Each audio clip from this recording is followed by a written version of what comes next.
Welcome back. It is almost 8:14. Looks like Republican Pat Toomey is keeping his lead over Democrat Joe Sestak. That's according to the latest Rasmussen poll out moments ago. And there is Scott Rasmussen now. Scott, good to see you.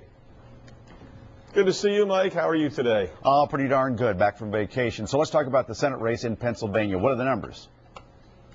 Well, the numbers are Toomey 45, Sestak 38. This race hasn't changed a whole lot over the past month or so. In fact, Toomey has been at the 45% mark in 3 straight polls. What we see here is a little bit of an edge in the Republican direction, part of the national mood.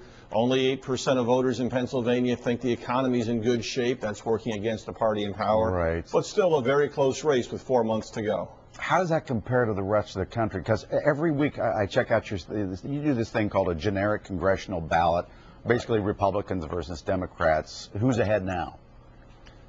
Right now, the Republicans are up 45% to 36%. The specific numbers aren't as important because we're not naming real candidates, but they're not as important as the trend. And a year ago, or a year and a half ago, the Democrats were up by 9 points when President Obama took office. And so there's been an 18-point swing over the last year and a half.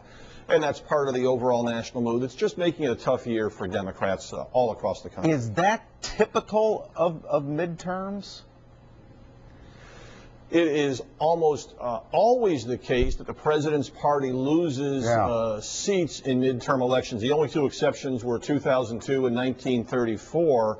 But this year it looks like the Democratic losses will be a bit bigger than average, partly because they had better years the last couple of cycles. Boy, the Tea Party is going to be in our town for the next 15 days or so. Where do Pennsylvanians stand about the Tea Party? 19% of Pennsylvanians say they consider themselves part of the Tea Party movement, and that's not too far off the national average. The number of people identifying with Tea Party is down a little bit from March when the health care debate was really in a frenzy, and it goes up and down along the way. But the biggest challenge here is there is no, it's not like it's the Republican Party or the Democratic Party. There's no membership. It is a loose group. The people that have those feelings, and there's a lot of people that support the general attitudes of frustration that no one is listening, but don't consider themselves a part of the Tea Party. Let's talk about something totally